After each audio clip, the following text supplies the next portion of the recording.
So the karmic seed that we plant in the mind, that pops into our bank vault, as I call it, when we do a complete action, that's the type of seed that is the one that causes the type of rebirth we get. So a complete negative action will ripen as a type of suffering rebirth, and a positive, complete action. Sometimes they call it a throwing karma. It throws you into the next life. That causes, so an action of non-killing, a complete action of non-killing causes let's say a human body. So of course we need one of those. So we'll go through that again. The 4 ways that karma ripens. It's got to look into it a little bit. The 4 ways that our actions ripen. And remember, every second of the day, as we're talking right now, every second. There's intention. On the basis of intention, a karma is created. So it goes into the mind. It creates this. It's a constant cycling, never stopping, and never stopping. The 4 ways our karma ripens. This takes a while to hear. We hear it, but we can't kind of get our head around it. There's 2 things. There's 4 things that have to be in place. So I'm confusing my 4s. There are 4 things that have to be in place when we do an action for it to be a complete action. Okay, this is now where it might be useful to talk about why living in vows is so powerful. Okay? Rinpoche just loves talking about vows. Lord Buddha loves his vows. So I'll give you the logic for this. We'll go into this. So in order, to get another decent human body in a condition of a reasonable human life, we need many conditions for that. Something was interesting when I was working on Lama Zopa's book about death. It sort of struck me kind of more than normal, more than usual, after even all these years hearing these teachings, that somehow, we've got to we're in charge of our life, I mean, we've been hearing this since we've been beginning Buddhists, but we're sort of not used to believing it. We somehow feel this, something out there, the universe or God or somebody will take care of me.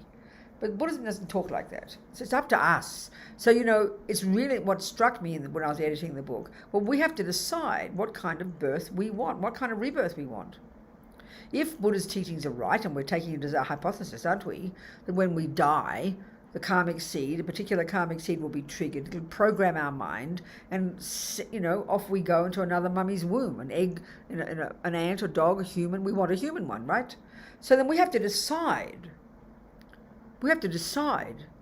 Intention is I will. Well, I will what? We have to decide. So to get another decent human mother, we need bucket loads of rich, intentional, non-killing seeds in our complete bank vault. So we need to know how to create them. So let's first look at the 4 things that need to be in place in an action of non-killing, a conscious, intentional action of non-killing, to have plenty of those so that, that we're nicely programmed. So then when we die peacefully, and we'll discuss this, it's all part of karma, that one of those seeds can be triggered and we'll get another decent human mother and keep on moving on our spiritual path. It's the ideal we want, We've got to go through this inconvenient thing called death and start again with a little baby body, and off we go again. It's a drag. But given that we have to do it, let's navigate it as well as possible. Let's be in charge of it. Don't just cross our fingers and hope for the best. So the 4 things that need to be in place in order to have, a non-killing karmic seed drop into our main complete karmic action bank vault, there has to be first the object of the action. Well, guess what? That's a living being, isn't it? The mouse, the ant, the rat. It could be your husband. Maybe you want to kill him, you have to refrain from it. So the first has to be the object. The second is your mind involved. I mentioned this. And this is the crucial piece. And there's 2 parts. There's more there. There's 3 parts, actually.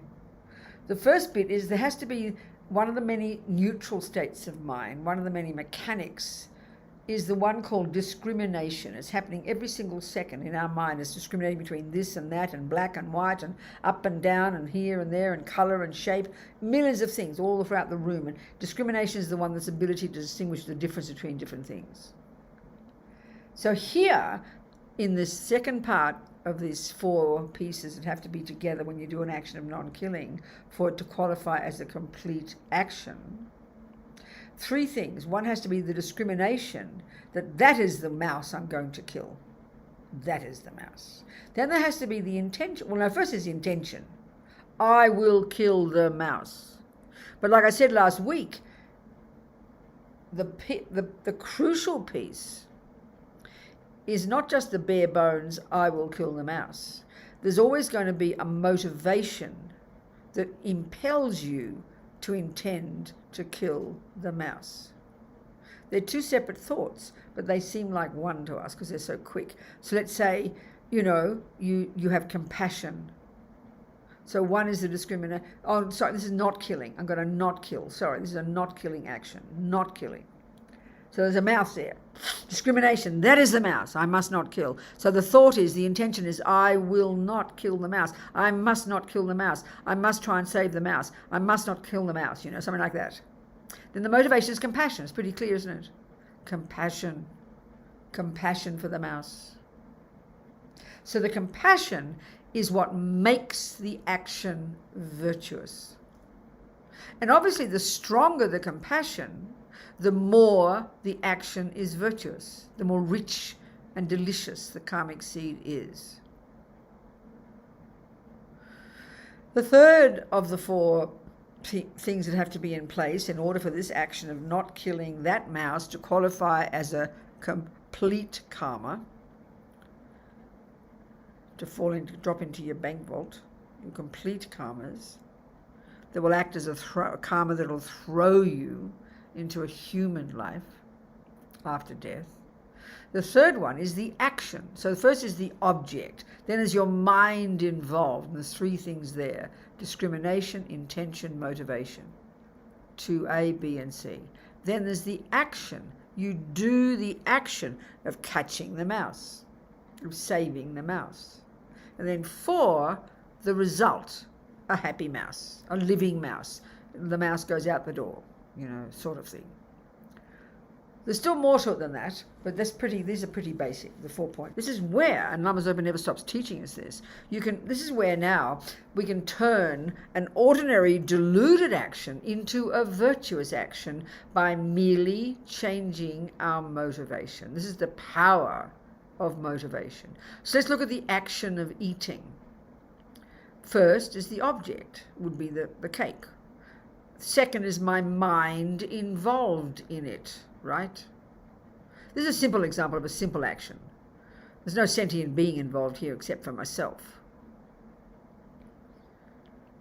So you intend to eat the cake, but normally, of course, that intention is completely mixed with attachment. Spontaneously, we're programmed with attachment. We don't have to articulate it. It comes so naturally. So this is how Lama Zopa, our kindness, is helping us, and this is particularly in the Bodhisattva path. You can change your motivation. So, and that's what Lama Zopa keeps telling us. We can't hear it, So what we've got to do before we shove it in the mouth, we just, make an offering, offer it to the Buddha, or we think, I'm going to eat this cake so I can be fat and healthy, so I can help others. You make it bodhicitta. I mean, straight away, that motivation completely changes the character of that action. It's actually so simple. If we understood how easy it is to create virtue, we'd be over the moon, But we still kind of think, oh, I'm so attached to cake, I'm so bad, blah, blah, blah. Yeah, sure, we're attached. But before you put it in the mouth, you change your motivation. Or even you see it as empty, you do it with bodhicitta, you imagine offering it to all the Buddhas. This is why this is so powerful. That becomes your motivation. Then the cake goes in the mouth. But you've completely altered the character of that action. You've turned it from a typical negative action of mindless attachment to a positive action. It's so simple. It's incredible, It's so simple. That's all you have to remember. Every action we do in the day, eating, sleeping, going to the toilet, going to bed, having sex with your lovely new boyfriend, I mean, whatever. You can put bodhicitta in there. But we get shocked when we hear this. Because we think, oh no, that's bad. You can't do that. No. Rubbish, of course you can. Okay, don't go around killing people, please, with bodhicitta. That's not cool. But get my point. All the ordinary things we do in the day that we can't imagine not doing, like eating, sleeping, and going to the toilet and all the rest, we can turn them into virtuous actions by being conscious and having a positive motivation. It's not the best. It's better than nothing. Eventually, when you're totally a bodhisattva, it will only be a positive motivation. There won't be any taint of delusions, but we've got to start somewhere.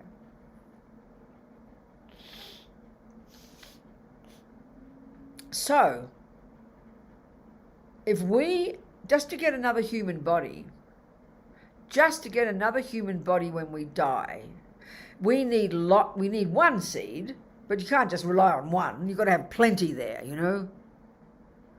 So, if the crucial piece in there is the motivation. No, first, if the crucial piece is of non-killing, you need lots of non-killing karmic seeds. Then if you don't meet many mosquitoes, you don't meet many ants, you don't meet many rats and mice and cockroaches, then when would you be having the thought? This is a really important point to get. This is where vows come in now. If in one day you don't, in this house where I live in Santa Fe, the only creatures besides me who live here that I've met are the ants. I haven't met a cockroach yet. I haven't met a mouse. I haven't met a rat. I smelt a, what are those animals that stink in America? What are they called? Skunk. I've smelt a skunk a couple of times. Raccoon, I've seen a raccoon, but they don't come in the door. So the only beings that live in the house with me and interfere with my life, like walk on my kitchen cabinet and get into my food. You understand? And the ones you can't help killing because they're so tiny. And these are the ants. So it's only. This is the point now. This is the point. It's only if I didn't have a vow not to kill, which I'm going to talk about. It's only when I see the ant and intentionally decide I will not kill because of compassion. That's only then that I will drop a non-killing karmic seed in my bank vault. But if you don't meet many creatures, then how many times a day do you actually have the intention, I will not kill? Because karma is proactive. It's intention. I will. So we're sitting here right now, merely not killing. We're not killing at this moment. But we're not creating any virtuous karma of not killing. So how are we going to create the karma of not killing and have enough karmic seeds in our mind? Well, unless you're living in India in the rainy season, I promise, it's like Jurassic Park. You're bombarded, by these creatures. You're bombarded by all these maniac creatures. That you got to be cautious every single second. So at least the point there is you're creating lots of virtuous karmic seeds of I will not kill. I'd better be careful. I'd better not kill that cockroach. I'd better not kill that fly, whatever. So how do we then create bucket loads of non-killing karma without having to not kill? By living in vows of not killing. This is such a technical, simple point that if we did understand it, we would be sad not to live in vows. We just think of vow, I don't know why, but we think of a vow. Oh, I've got to say I'm not going to kill. But I don't kill anyway, we'll say. We really don't understand it. Psychologically, vows are incredible. This is Buddha's teaching. So this is Buddha's teaching. Vows are so potent. I think Lama Tsongkhapa says, vows are so powerful that they are like a subtle physical energy that can be seen by clairvoyance. So a vow, when you take refuge in front of somebody who represents the Buddha for you, and you take the vows from them, you're sort of plugging into this power source. That person who first gave me refuge, Lama Zopa, I think, Lama Yeshe, and he gave me the vows. He'd received it from his teacher. He got it from his teacher. He got it from his teacher. He got it from her teacher, and so on and so forth. All the way back, you can track that back through an unbroken chain of human beings, right back to the Buddha. I find that very tasty. you know. So that's like this power source you plug into. This is my way of putting it. But the other point about what Buddha says, vows are so powerful. As Lama Zopa says, you could have one person doing bucket loads of virtuous practice, but doesn't have a vow, for example, of not to kill. And another person who merely has a vow not to kill. He said the second person, because of the power of vows, is creating infinite more virtue in their mind and is purifying their mind every second because of the power of vows. And we are talking psychologically here. Vows are, vows are your mind deciding, I will not kill, I will not steal, I will not lie. That's the vow you make. It's a mental decision that's so delicious, so powerful, that as Lama Zopa says, when you living in a vow not to kill, you're constantly creating merit of not killing and purifying your mind of killing 24 hours a day because of the power of vows, with no intention, no motivation. Powers are so powerful. And in other words, you can't get ahead of the game. As Lama Zopa says, just being good is not enough. I mean, this is a really important point now. We're sitting here right now being nice people, aren't we? We're not lying, we're not stealing, we're not killing, we're very nice, we're listening to Buddha's teachings, we're not doing anything negative. But if we're not living in vows, we're just being nice people. There's no proactive intention to do anything. But we need the non-killing. I mean, as Lama Zopa says in his death book, to get a human body, we need a human, of all the realms of existence, we need at least another decent human body, a healthy human body, just a body. That's from non-killing. That's just from non-killing. You get one of those. But we need more than that, don't we? We know, don't we? Talking about the perfect human rebirth, the precious human rebirth. There are a series of components, series of conditions that we need in that human rebirth. Well, the next one is absolutely vital. We know we need, if we want to keep on practicing our spiritual path, we need to have resources. We don't want to be born where we have to work 18 hours a day to get a bowl of rice. That's just not going to be helpful. We can't practice anything. We don't want to be born in a war zone where you're living in total fear and panic and can't do anything. We don't want all those horrible conditions that many humans do live in. We want decent conditions, but more than anything right here, what I'm getting at is we need resources.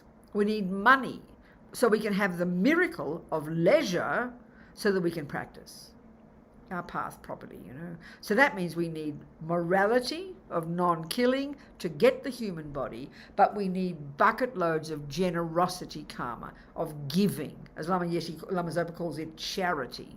That's what will cause us to be born to a mother in a reasonable place with a reasonable amount of resources, so we can, have luxury of time to actually do our spiritual practice. And so we need morality and generosity, fundamentally. But then, of course, we need all the other conditions. If we want to continue to be a Buddhist, we need to stay connected to the Buddha, do Buddhist practices, so that we'll meet a Buddha when we're little, not have to wait till we're 34 or something, or 97 to meet the Buddha again. And all the other things, we want leisure, we want money, we need time, we need good health. So non-killing, this is the point about vows also.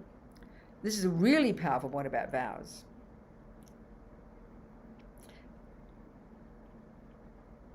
Okay, there are 4 ways that karma ripens, all right?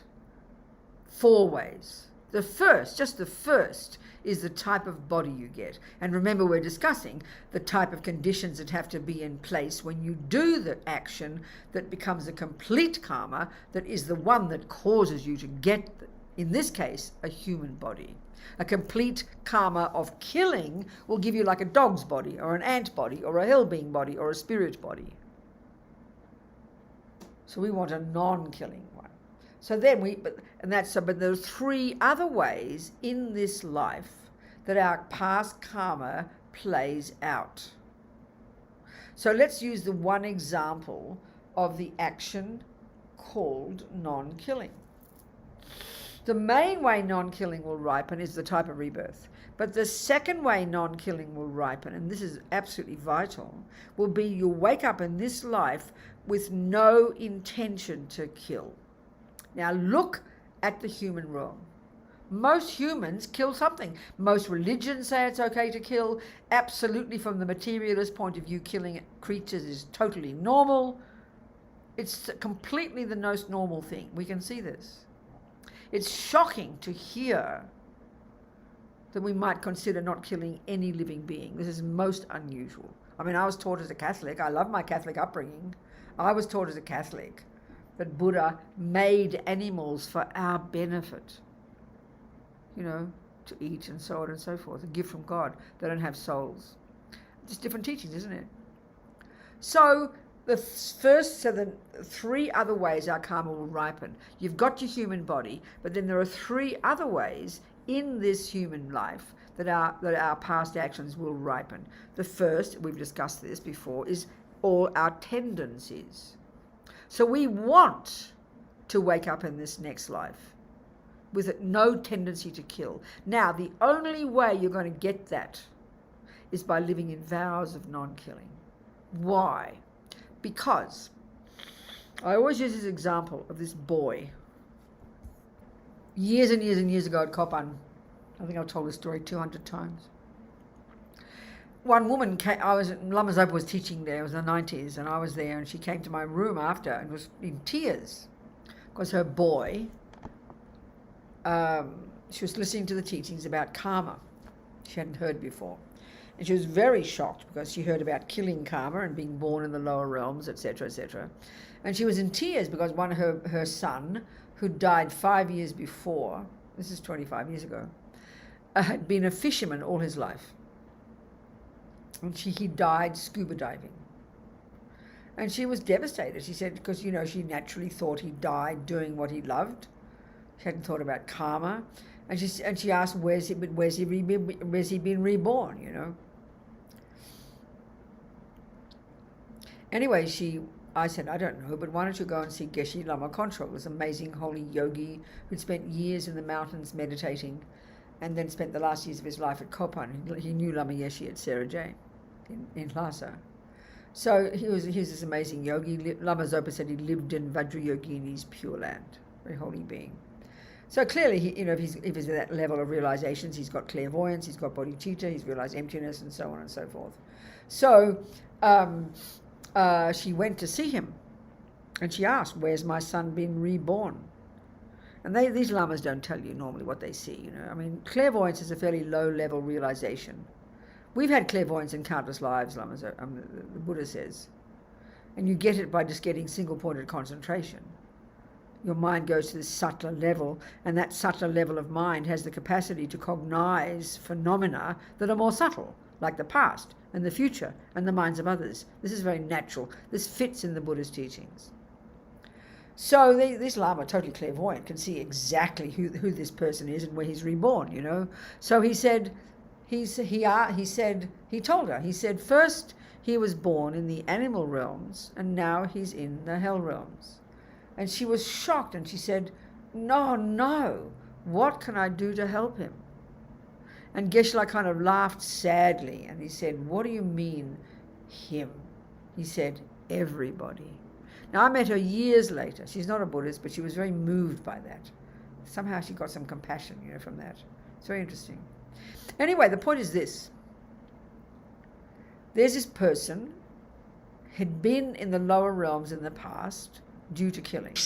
So he exhausted that karma, but the petrol runs out eventually, karmic tank, tank is like petrol, it runs out. So all those lifetimes in the lower realms, he'd exhausted his negative karma of killing. But he's also, like all of us, got millions of other karmic seeds there, and indeed he's got some non-killing karmic seeds. So his main, like a miracle, the life before this life, a virtuous karmic seed from one of his non-killing actions in the past was triggered. He'd been an animal in the past, and then he finally, maybe an animal, whatever, finally he got a human body again. So that was the first karma that ripened. Second, he had all these, the next karma is called tendencies, his personality traits, his characteristics. These do not come from mummy and daddy. They come from our past habit. They're our past habits. So he had lots of good tendencies. He was kind and generous and a good person. He was a very nice person, the mother said. But we can deduce that he had a tendency to kill. That's like the residual result left over from being in the lower realms. And this is where vows come in. He hadn't exhausted all aspects of the karma. So the three other results of killing, and he had two of them, one is the tendency to kill, and this is the worst because it just sends you straight back to the lower realms. And look at the human world. Most humans kill something, is considered totally normal, totally reasonable.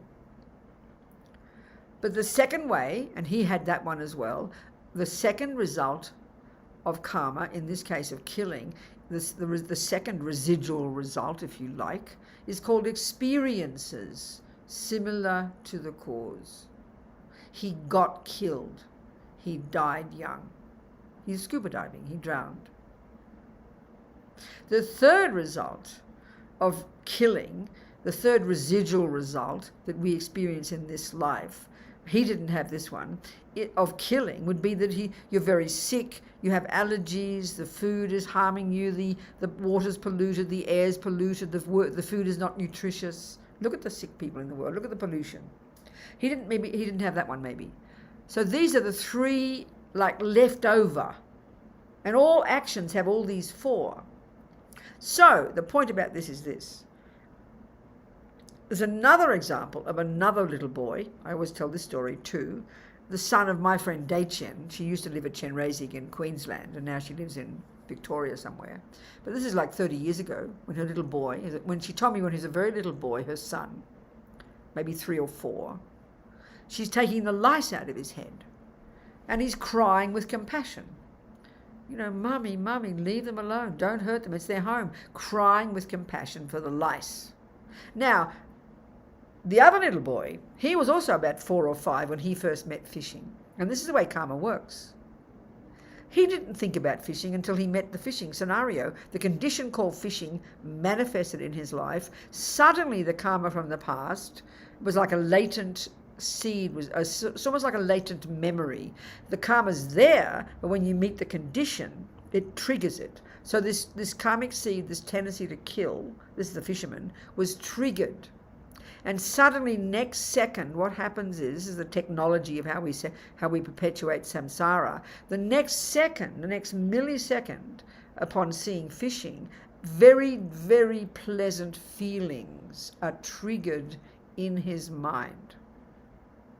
In fact, the strength of the pleasure you experience in relation to something or somebody is equal to the intensity of the karmic connection you have with that action or with that person.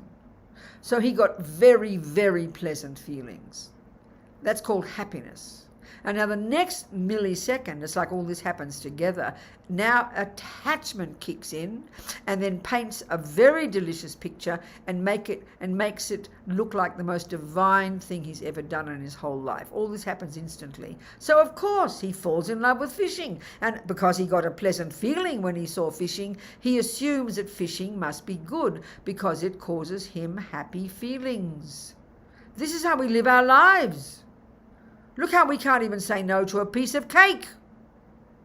Our connection with eating, so you see the food, pleasant feeling is triggered, attachment kicks in and makes it delicious, and then what choice have you got but to eat it? Oh, it causes me happiness. This is how we live in our lives in samsara. We follow attachment. We follow pleasant feelings and we follow attachment. This is a tragedy. So we can deduce then that the other little boy who was crying with compassion for the lice, and since he's never killed anything, that he must have lived in vows of non-killing in the past. Because the fisherman just finished the main karma, but there was this residual result of these other 3 results that he hadn't purified. And that's the tragedy. Look at most humans. Most humans kill because they haven't lived in vows and purified killing. This is the tragedy. So the other little boy He's 40-something now. He's never killed anything, because he's lived in vows of not killing. So not only did he purify the lower realm karma, he got born as a human, but he got born with a tendency not to kill. And I don't know, I presume he's still alive, which he called the experience similar to the cause of not killing. You don't get killed, you don't die young, and he's healthy and fit, let's say, which means the food nourishes him, the water's tasty, he doesn't get sick. These are the 3 residual results of non-killing, and when you've lived in vows, you'll get those 3. So we can't survive without living in vows. We can't get ahead. Just being good is not enough. So we need to live in vows, because a vow is so powerful that every second you're keeping it, even when you're not thinking about it, you're ticking over virtuous karmic seeds in your main bank vault of non-killing, and you're putting atomic bombs under the karmic seeds of not killing, so that you'll wake up in this next life with no thought to kill, you won't get killed, and you'll be fit and healthy. The 3 karmic results of non-killing. So this is the logic of, vows. I mean, why? So I'm a nun. I love the idea of vows, So ask me some questions now, come on. There's a question in the chat. Moya, tengo una pregunta. She said, if we broke our vows of not killing, can we take them again by ourselves in front of a Buddhist statue? Or do we need to take them again with a master? No, this is where purification comes in. So this is why, yes, absolutely, you can purify. So we'll go through, I'll answer that in more detail. There's no negative karma we can't purify, okay? Because everything is a dependent arising. There's nothing set in stone. So this is why also, though, as Lama Zopa says, we're insane not to do the purification practice every day. Because every second of the day, you're creating karma, because we're samsaric beings. Every second of the day. And so karma's like very dynamic, like botany. You know very well that gardens are just growing all the time. You don't have to be working on the garden. It's a natural thing that is constantly moving. The rain is coming, things are moving, the wind is happening, the seeds are growing. It's just what a garden does, which is why you have to do the weeding every single day. We're so caught up in this concrete sense of me plodding through life. We don't see ourselves as so dynamic, but we're this dynamic person creating karma every second. It's just natural. So living in vows, the first one, and then at the end of the day, doing purification. This is a perfect practice. This is the junior school level of practice, the basic level. This is like the first scope. And this is the basis of all your future practice. Living in vows, which itself purifies those habits and creates merit. And then purifying, which increases that purification process. Putting atomic bombs under these tendencies. It's so powerful, and we'll go into that as well. So absolutely, of course. But if we go into the 5 main actions, the 5 vows, if we take vows, the layperson's vows, there are 5. So the first one is not to kill. The second is not to take the ungiven, as they say in Tibetan. The third is not to say words that aren't true. The fourth is not to... There's many ways of interpreting sexual misconduct, but the general way it's given is not to cheat on your partners. But His Holiness gives it as not raping. It's interesting, not being abusive, And the 5th one is no intoxicants. So the killing one, you break in a major way. You break it at the root, which means you need to take it again with somebody, not the Buddha statue. It has to be a person. If you kill a human being. Now, it's got to be with intention, and you don't care, you know it's a vow, you don't care, you intend to do it, and you have no interest in fixing it. So it takes a lot to break a vow. You don't just do it accidentally, So you must take that one, you break at the root, you must take it again in front of somebody who represents a Buddha for you. The second one, the minor way of breaking killing, is if you kill any creature, again, intentionally. Knowing it's a vow, intending to do it, and having no conscience about it. I mean, we might kill an ant occasionally, but we don't kind of mean to, and we regret it, That means you're purifying. The sooner you purify it, the better, The second vow, you break taking the ungiven, in a major way if you take something of value to someone else. And you take it, you break it at the root, and you have to take it again. You break it in a minor way if you take anything that wasn't given to you. And we've got to watch that one, don't we? I mean, we just can press a button on the computer and we get a movie. You know, we've got to be really cautious about that one. So if you break in a minor way, that's why you have to do purification every day. You do purification every day because that strengthens the vow, and it strengthens that groove in your mind that makes it easier every day to not kill, not steal, etc. The third one, you break in a major way lying if you lie about your spiritual attainments. Again, that's got to be intentional, knowing it's a vow, and not caring about fixing it, something like that, you know. You break, and you must take it at you break at the root if you do that, and you must take it again with somebody. You break lying in a minor way if you say anything that's not true, which is why we need to really watch our speech. You know, our speech is so casual, but speech is so powerful, actually. We can really control our speech. That's so special. And the fifth one is intoxicants. So some people don't take that one. Some people take all five, you know. You don't have to take all five. So purification every day is just a fundamental part of our practice. And we will talk about it, I promise. We will talk about it. So yes, of course you can purify.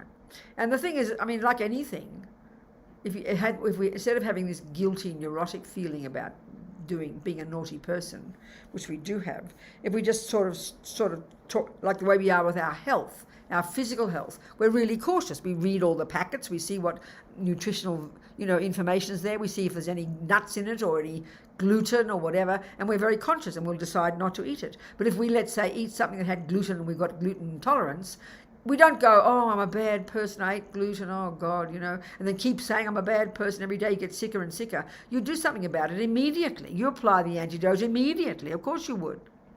That's how we should think about karma. You don't wait till you sit on your cushion. If you go and intentionally kill that ant, you know, don't wait and sit on your cushion 4 hours later, because karma's multiplying all the time. You do it right there. Oh my God, what a fool. You regret it. We'll go through that later, the process. So, are there any more questions in the chat box there, Jennifer? ¿Cómo restauran los votos? Y ¿se puede hacer con los preceptos, restaurar los votos? Sí, sí se puede restaurar. O sea, los votos de budista que tomas de no matar, todo eso, si lo rompiste alguno, ¿cómo se restauran? Adriana is asking, if you break vows, can you purify them by taking the 8 Mahayana precepts?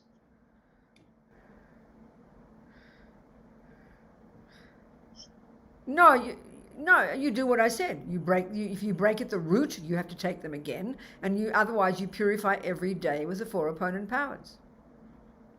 The 8 Mahayana precepts, of course, every time you take vows, that's helpful. Absolutely, you're purifying your vows. But the ideal, of course, anytime if you renew your lay vows, every time you take your 8 Mahayana, of course you do. But the typical process is the 4 opponent powers done at the end of the day. It's part of our practice. That's the ideal way to purify. But of course, taking any vows will purify. Of course it will.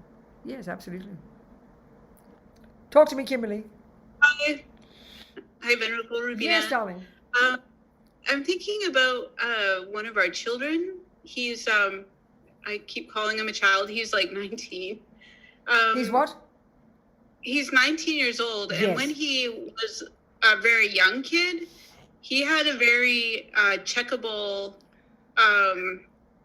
story about a previous life. He was only 4 years old and on the autism spectrum, so he didn't speak a lot at all. And he had a really clear story that checked out about who he'd been possibly before. I believe him. I don't know if it's true, but he's not a Buddhist. He's not interested in that right now.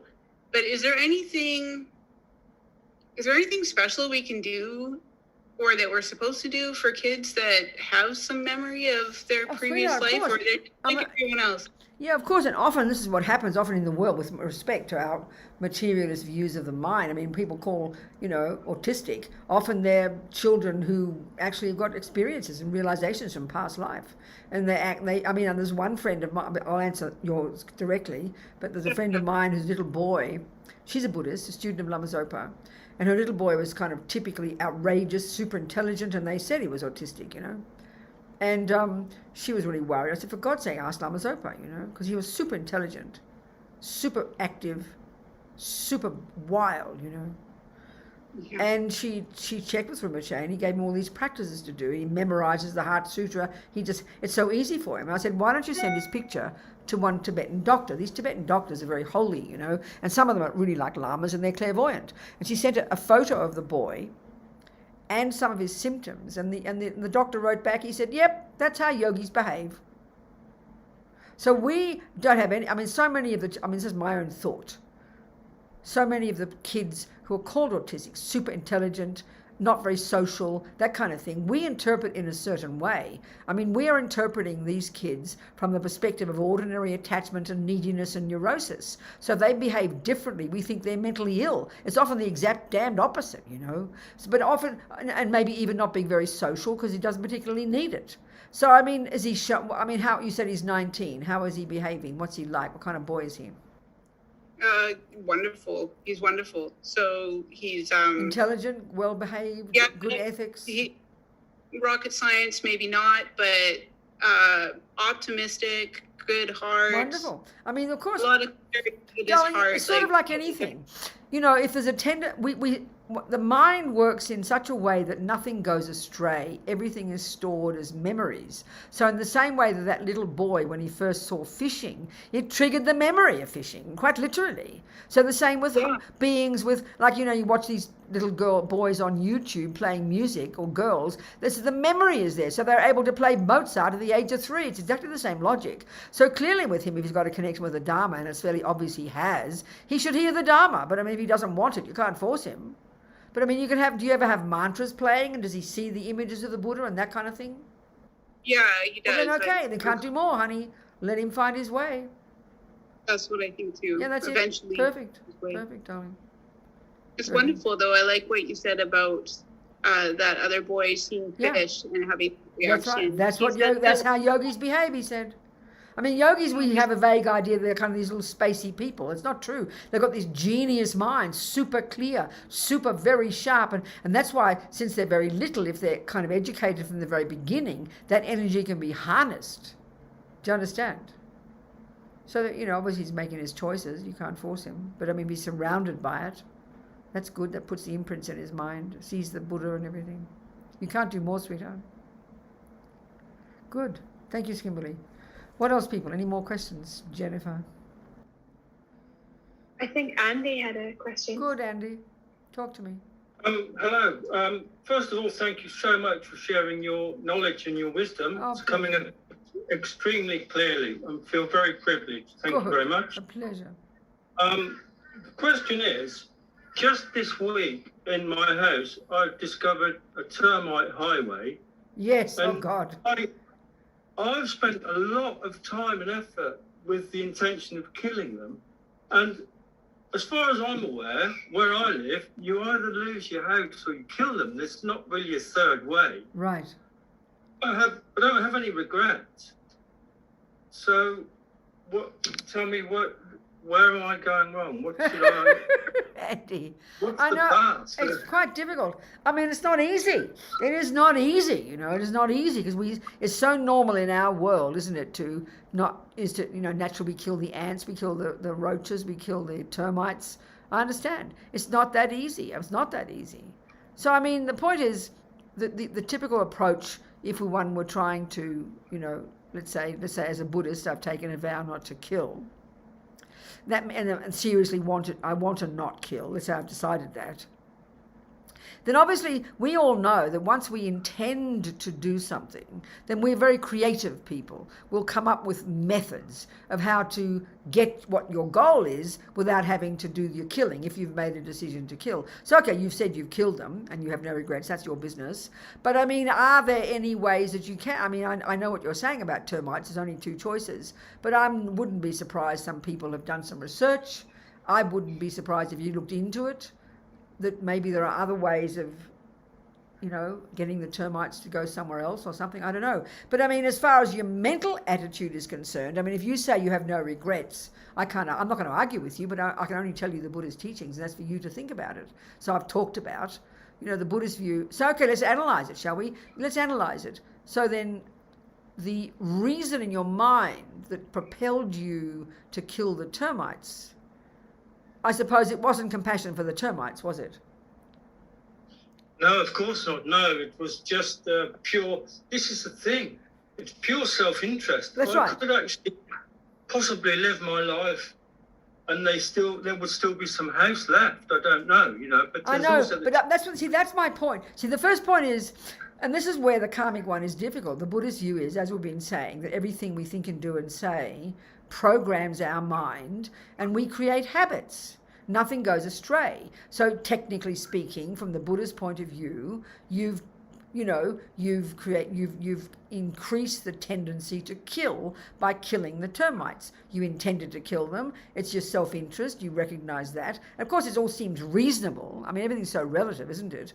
But that's why if one had decided you didn't want to kill, then you'd be creative enough maybe to find other methods. So I just think I'd be interested about next week, if you're going to be around next week, why don't you do some research? I'd love to know what people who don't want to kill termites do to get rid of termites. I'd like to know that.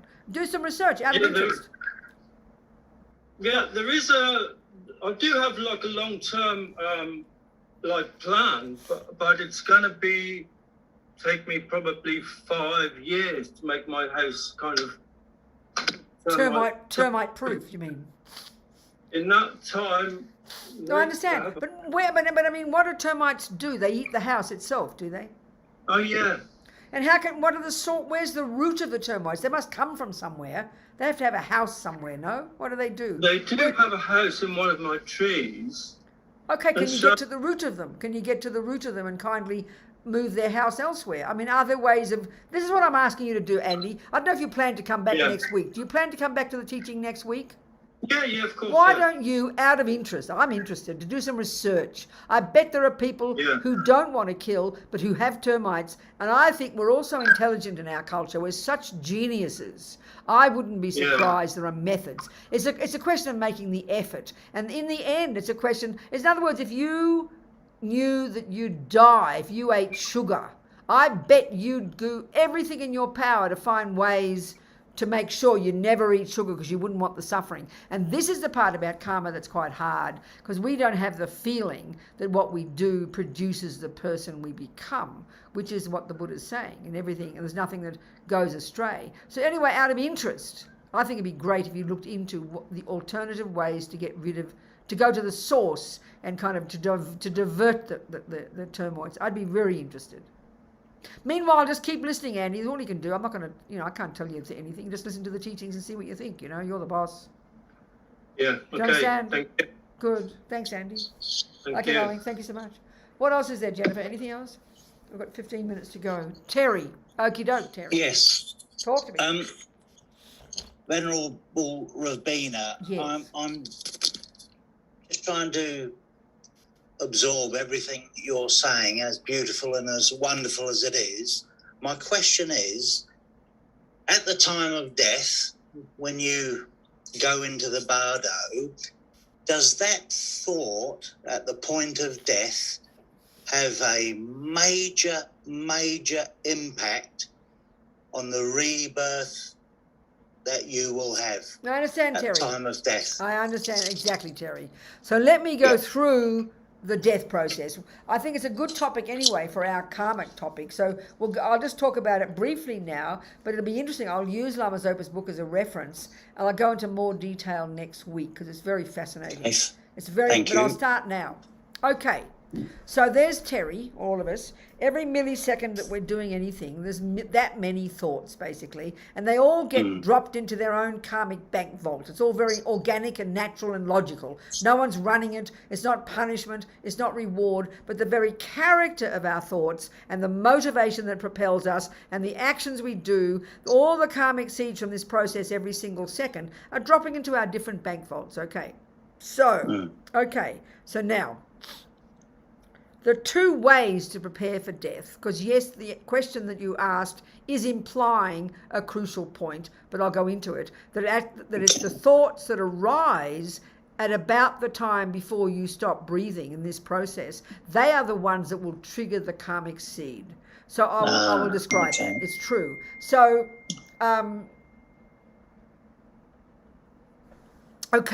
so there are trillions of seeds in our different bank vaults, put it like that.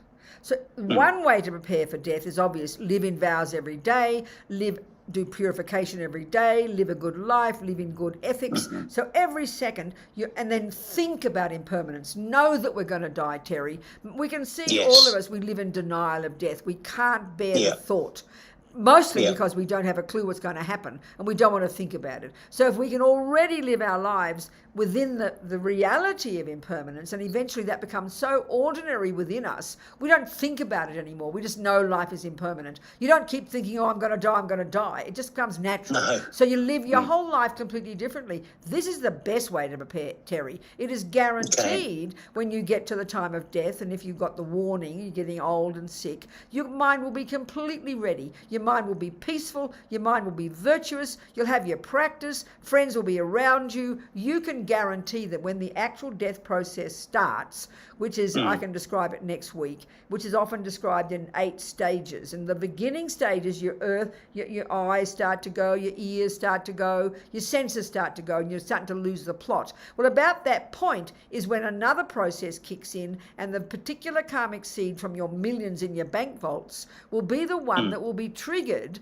that at that point, before you even stop breathing, that will determine your future birth. So we can deduce, Terry, because you're human now, that the past life at the time of your death, which wasn't more than a few weeks before you found your way to Terry's mummy's fallopian tube, where it joined daddy's sperm, you were dying relatively well. A virtuous, non-killing karmic seed was triggered before you even stopped breathing. Already you were programmed to go to your own mum.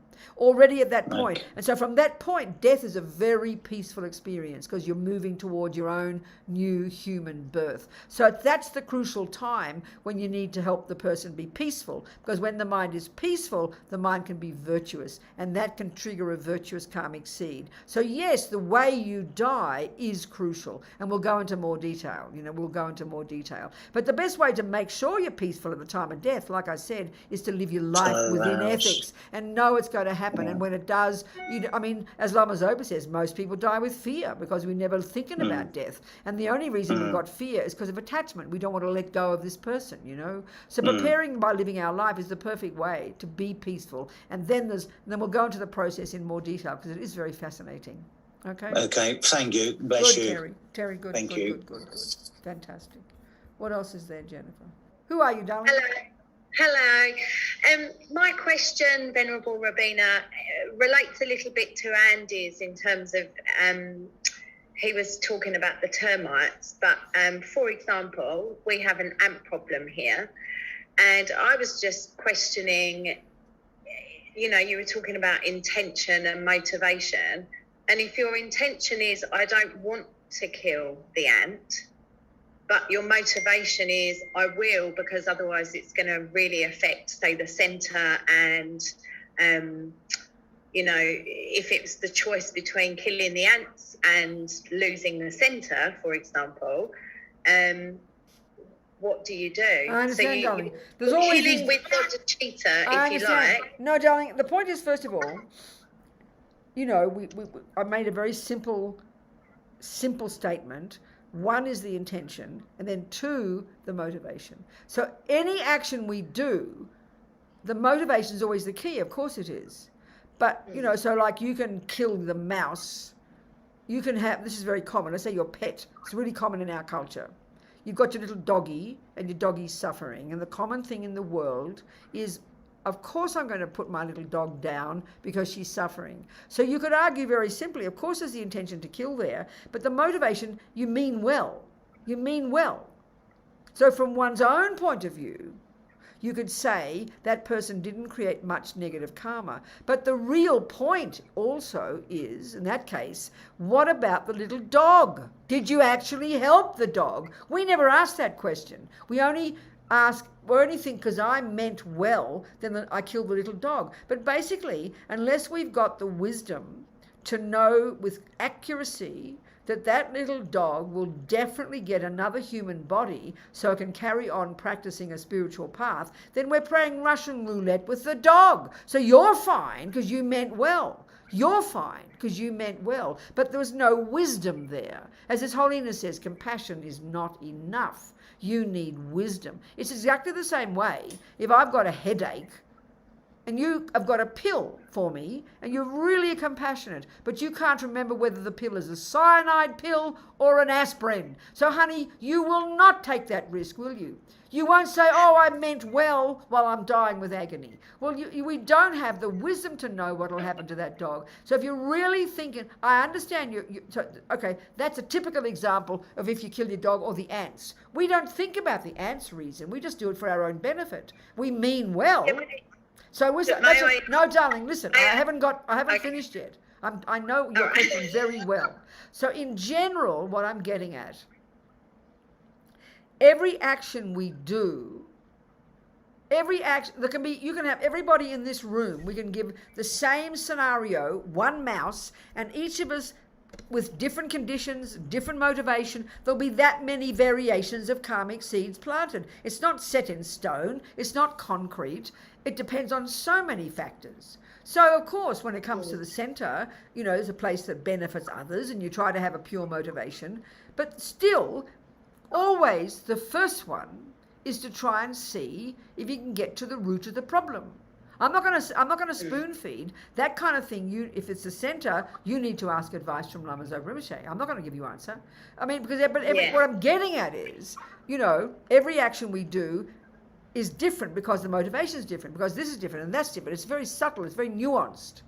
But so I think always the thought has to be, you don't want to harm the ants, You have to have this real compassion for the ants. Of course you've got compassion for the people at the center and the people who come and the benefit the center does. All that makes sense, sweetheart. You've got to weigh it all up. But also, it's interesting to think of compassion for the ants. Just to look into it from that perspective and see if there's a way how you can avoid the ants. I don't know. I understand.